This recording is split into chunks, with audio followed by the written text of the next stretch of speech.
Vamos falar de emergências hiperglicêmicas? Qual que é a primeira coisa que vem na sua cabeça quando a gente fala sobre isso? Emergências do tipo cetoacidose diabética ou estado hiperosmolar hiperglicêmico. Eu já sei o que você está pensando, eu sei o que vem a primeira coisa que vem na sua cabeça, eu já sei. É automático isso, pensar que a culpa é da glicose alta, ou o famoso açúcar no sangue. Mas se eu te dissesse que ela não é a verdadeira vilã dessa história? Sim, a glicose ela tá lá, mas ela não é o maior dos problemas, ela é só o começo.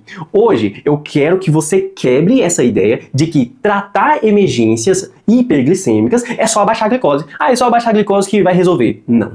Você vai entender o que realmente está por trás de cada uma dessas situações e por que entender o contexto fisiopatológico de tudo isso muda tudo, muda o jogo. Tratar bem a doença errada é tratar mal. Então vamos lá conversar sobre isso? Primeiro, a gente precisa entender o básico. Quem são os verdadeiros protagonistas da regulação da glicose? Primeira coisa, isso é muito básico. Insulina e glucagon. Ok? Entendido isso, a gente consegue avançar. A insulina, ela joga a glicose para dentro das células. Músculo, fígado, tecido adiposo. Já o glucagon, ele faz o oposto. Ele libera a glicose das reservas e ativa a lipólise. Isso mesmo que você imaginou, ele vai agir lá no seu pneuzinho.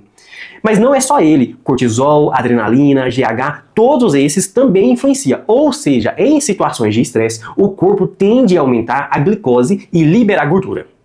E é aí que tudo começa a desandar. Vamos primeiro falar da cetoacidose diabética. Depois, logo em seguida, a gente passa para o estado hiperglicêmico. A cetoacidose ela é mais comum em pessoas com diabetes do tipo 1. Automaticamente eu já preciso traçar um perfil epidemiológico de um paciente jovem.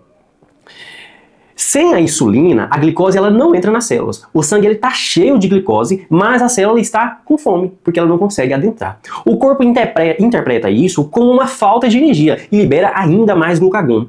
Isso leva a uma quebra intensa de gordura, aquilo que a gente chama de lipólise. Esses ácidos graxos vão para o fígado e se transformam em cetoácidos. Daí o nome de cetoacidose. Qual é o resultado disso? Acidose metabólica, meu amigo. E aí eu não preciso nem te lembrar o quanto isso é ameaçador à vida. Ou seja, o verdadeiro problema da cetoacidose não é a glicose, mas sim a acidose. É ela que derruba o paciente, é ela que gera sintomas graves e que leva o paciente a procurar o pronto-socorro. E muita atenção, ela é de forma abrupta, é rápido, o paciente rebaixa rapidamente na sua frente. É aquele paciente que vai chegar no pronto-socorro com a dor abdominal intensa e com vômitos e vai piorando muito rápido. Agora vamos falar rapidinho aqui, de uma forma resumida, para o estado hiperosmolar hiperglicêmico, mais comum em pacientes do diabetes do tipo 2, ou seja, pacientes com um perfil um pouco mais velho. Aqui o paciente ele ainda tem a insulina, mesmo que pouca, ou com resistência. Essa pouca insulina ela já é o suficiente para impedir a lipólise intensa, aquela que a gente conversou, e consequentemente a acidose, ou seja, o paciente vai estar com pH normal, é um paciente sem acidose. Só que a célula ela não consegue absorver essa glicose adequadamente. Qual que é a solução que o corpo encontra para isso? Compensar na osmolaridade. Como que ele faz isso? Ele joga a água para dentro do vaso sanguíneo, ele retira a água de dentro da célula, ele te desidrata e ele retira água de tudo que é lugar, inclusive do cérebro. Isso causa, inclusive, alteração na osmolaridade, obviamente, e quadros neurológicos de confusão, sonolência e, em alguns casos, até o coma. Ou seja, no estado hiperglicêmico, no EHH, o problema central é a osmolaridade aumentada e não a glicose. Eu vou deixar aqui um quadro com as diferenças clínicas entre as duas doenças, tanto a cetoacidose diabética quanto o estado hiperosmolar hiperglicêmico, para que você consiga entender. Mas de uma forma geral, a gente precisa entender qual é o tipo de diabetes que esse paciente tem, tipo 1 ou tipo 2. Qual que é o tipo de entender isso, ou às vezes mesmo sem você saber, traçando pela persona do paciente, se é um paciente jovem, é bem provável que eu esteja diante de uma cetoacidose. Pacientes acima de 40 anos, é bem provável que eu esteja diante de uma crise hiperosmolar. A glicemia também é muito importante. Uma gasometria é sempre crucial nesses casos. Nem sempre a gente consegue ter acesso, mas é importante lembrar que na crise hiperosmolar o pH do paciente está normal e o paciente não tem ali alteração de pH, não tem acidose.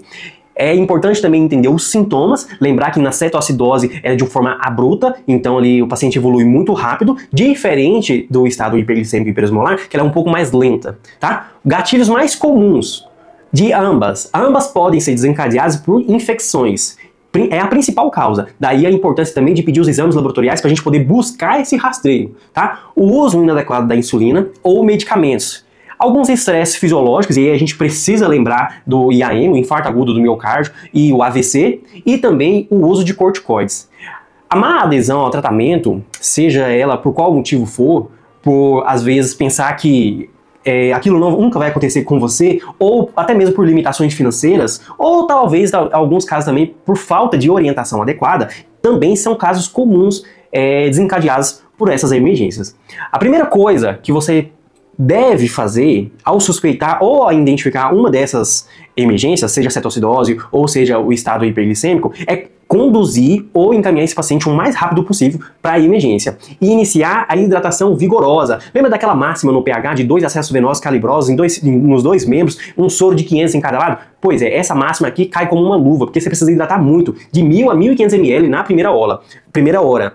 Coletar exames laboratoriais, glicemia, eletrólitos, porque a gente precisa corrigir isso, a gasometria sempre, EAS buscando ali um rastreio de infecção, o ECG, para a gente poder avaliar ali se não teve nenhuma interferência no estado cardiológico. A hidratação é sempre o pilar do tratamento. A insulina, ela vem só depois que você estabilizar os eletrólitos, principalmente o potássio.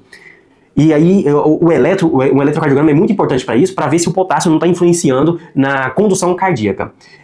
Entender isso, você vai conseguir manejar esses dois extremos, que por mais que semelhante e que faça você pensar sempre na mesma causa, são distintos e que têm uma mortalidade, principalmente no estado hiperglicêmico hiperosmolar, maior. A cetoacidose, se não tratada de forma adequada e rapidamente, também nos preocupa muito. Então, mais uma vez, tratar bem a doença errada é tratar mal. Por isso que é muito importante a gente entender esse contexto para que a gente consiga fazer a diferença na vida desse doente.